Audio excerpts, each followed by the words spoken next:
Recording by Moira Fogarty. The Art of War by Sun Tzu. Translated by Lionel Giles.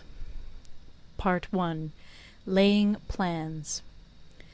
Sun Tzu said, "The art of war is of vital importance to the state. It is a matter of life and death, a road either to safety or to ruin.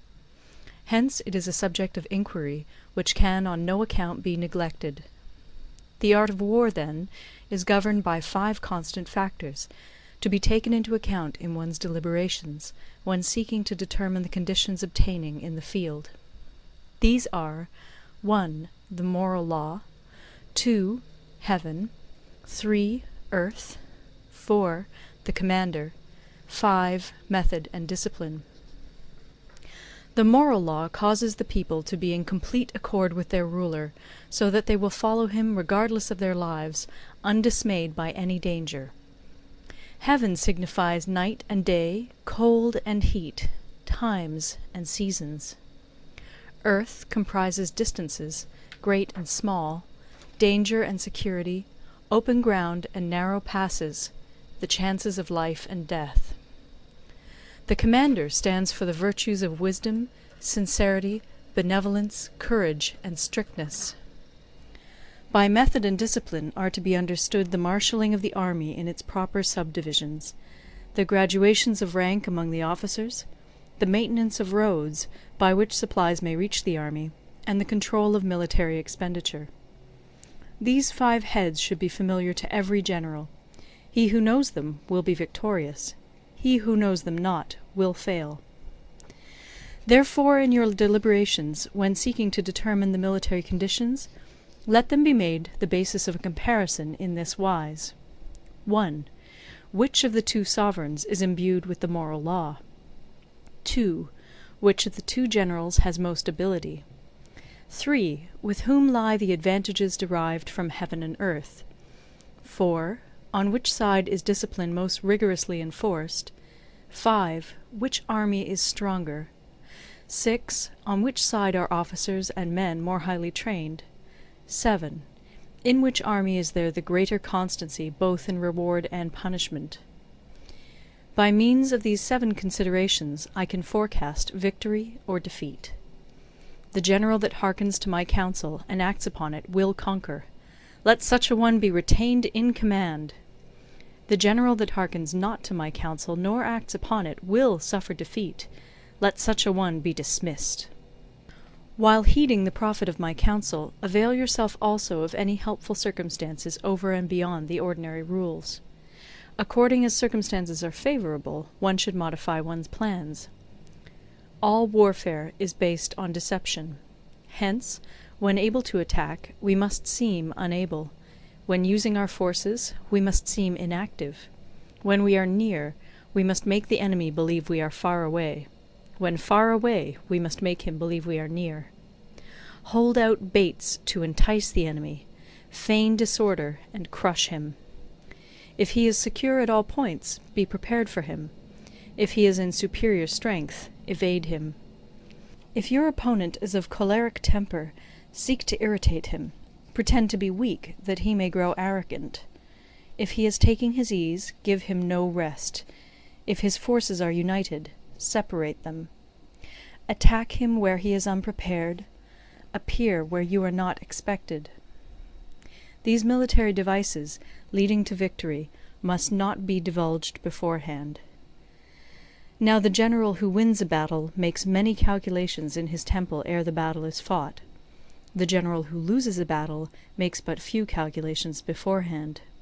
Thus do many calculations lead to victory, and few calculations to defeat. How much more no calculation at all? It is by attention to this point that I can foresee who is likely to win or lose. End of Part 1. Part 2. Waging War.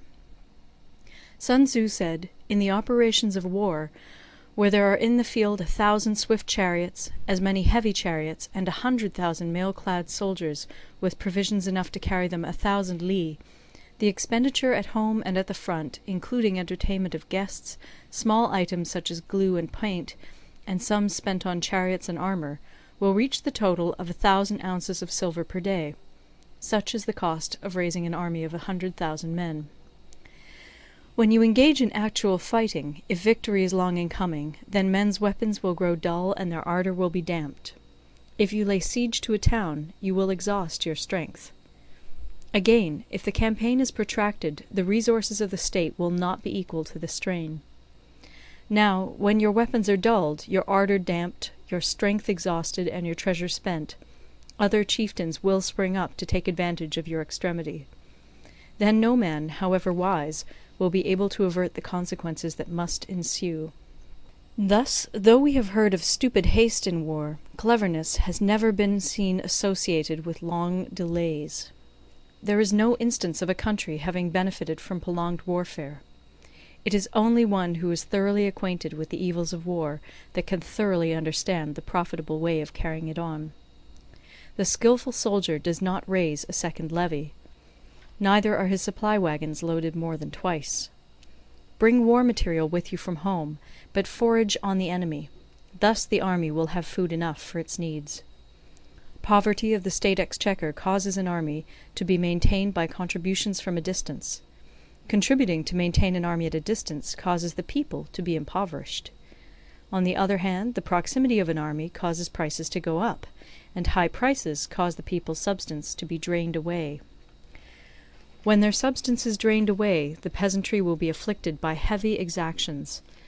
With this loss of substance and exhaustion of strength, the homes of the people will be stripped bare, and 3/10 of their income will be dissipated, while government expenses for broken chariots, worn-out horses, breastplates and helmets, bows and arrows, spears and shields, protective mantles, draught oxen, and heavy wagons will amount to 4/10 of its total revenue.